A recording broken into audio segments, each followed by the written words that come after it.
ದರ್ಶನ್ಗೆ ಹೈಕೋರ್ಟ್ನಿಂದ ಈಗ ರಿಲೀಫ್ ಸಿಕ್ಕಿದೆ. ಬಟ್ ಆಪರೇಷನ್ ಆಗುತ್ತಾ ಇಲ್ವಾ ಅನ್ನುವಂತ ಪ್ರಶ್ನೆ ಹಾಗೆ ಉಳ್ಕೊಂಡಿದೆ.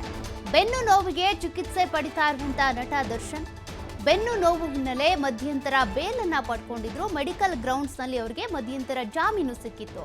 ಜೊತೆಗೆ ಮಧ್ಯಂತರ ಜಾಮೀನಿಗೆ ಸಂಬಂಧಪಟ್ಟಂತೆ ವಿಸ್ತರಣೆ ಆಗಬೇಕು ಅಂತ ಕೂಡ ಅರ್ಜಿ ಹಾಕೊಂಡಿದ್ರು. ಅದಾದ ಬಳಿಕ ಅದಕ್ಕೆ ಸಂಬಂಧಪಟ್ಟಂತೆ ವಾದ ಪ್ರತಿವಾದದ ಸಂದರ್ಭದಲ್ಲಿ ಡಿಸೆಂಬರ್ 11ನೇ ತಾರೀಕೆ ನಿಗದಿ ಆಗ್ಬಿಟ್ಟಿದೆ ಆಪರೇಷನ್ ಡೇಟ್ ಅಂತ ಹೇಳಿ ವಾದ ಮಂಡಿಸಿದ್ರು. ಹಾಗಾಗಿ ಆಪರೇಷನ್ ಆಗಲೇಬೇಕು ಅನ್ನುವಂಥ ಕಾರಣಕ್ಕೆ ಜಾಮೀನು ವಿಸ್ತರಣೆ ಕೂಡ ಆಗಿತ್ತು. ಆದರೆ 11ನೇ ತಾರೀಕು ಮುಗಿದ್ರೂ ಕೂಡ ಆಪರೇಷನ್ ಆಗಿಲ್ಲ. ಆಸ್ಪತ್ರೆಯಲ್ಲಿರುವಂತಹ ದರ್ಶನ್ ಮುಂದಿನ ನಡೆ ಏನು ಹಾಗಾದ್ರೆ? ಈಗ ಸದ್ಯಕ್ಕೆ ಹೈಕೋರ್ಟ್ನಿಂದ ರೆಗ್ಯುಲರ್ ಬೇಲ್ ಸಿಕ್ಕಿರೋ ಕಾರಣ ಆಪರೇಷನ್ ಮಾಡಿಸ್ತಾರೋ ಬಿಡ್ತಾರೋ ಕೇಳೋರು ಯಾರು ಈಗ?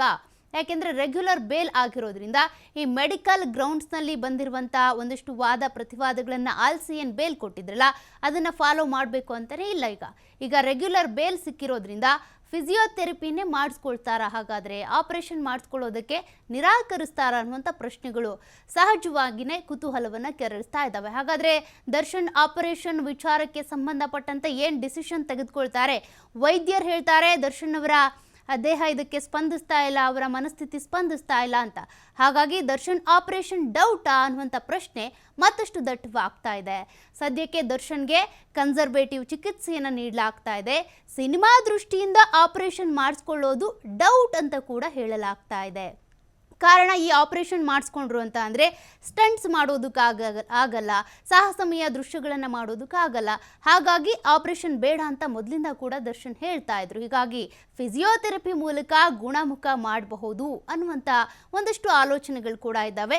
ವೈದ್ಯರು ಕೂಡ ಇದೇ ನಿಟ್ಟಿನಲ್ಲಿ ಚಿಂತನೆ ನಡೆಸ್ತಾ ಇದ್ದಾರಂತೆ. ಹೀಗಾಗಿ ಕನ್ಸರ್ವೇಟಿವ್ ಮೂಲಕ ಮಾತ್ರೆ ಮತ್ತು ಔಷಧಿಗಳನ್ನು ನೀಡಿ ಗುಣಮುಖ ಮಾಡಬೇಕು ಅಂತ ವೈದ್ಯರು ಚಿಂತಿಸ್ತಾ ಇದ್ದಾರಂತೆ.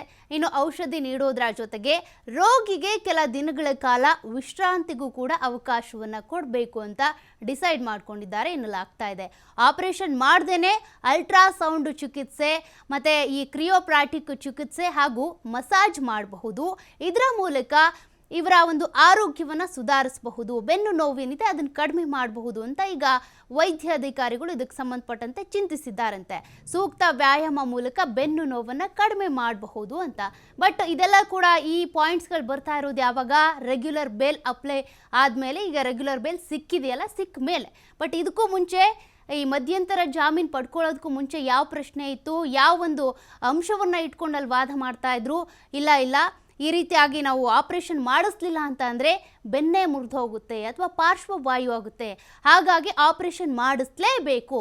ಹೀಗಾಗಿ ಮೆಡಿಕಲ್ ಗ್ರೌಂಡ್ಸ್ನಲ್ಲಿ ಜಾಮೀನು ಕೊಡಬೇಕು ಅಂತ ಅಪ್ಲೈ ಮಾಡ್ಕೊಂಡಿದ್ರು. ಆದ್ರೆ ಈಗ ಹೇಗಿದ್ರು ರೆಗ್ಯುಲರ್ ಬೇಲ್ ಸಿಕ್ಕಿದೆಯಲ್ಲ, ಹಾಗಾಗಿ ಫಿಸಿಯೋಥೆರಪಿ ಮಾಡಿಸ್ಬೇಕು, ಅಲ್ಟ್ರಾಸೌಂಡ್ ಚಿಕಿತ್ಸೆ ಕೊಡಿಸ್ಬೇಕು ಅಥವಾ ವ್ಯಾಯಾಮ ಮಾಡಿಸ್ಬೇಕು. ಇಷ್ಟು ಮಾಡಿಸಿದ್ರೆ ಸಾಕು, ಬೆನ್ನು ನೋವು ಕಡಿಮೆ ಆಗುತ್ತೆ ಅನ್ನುವಂಥ ರೀತಿಯಲ್ಲಿ ಈಗ ವೈದ್ಯರು ಚಿಂತನೆ ನಡೆಸ್ತಾ ಇದ್ದಾರಂತೆ.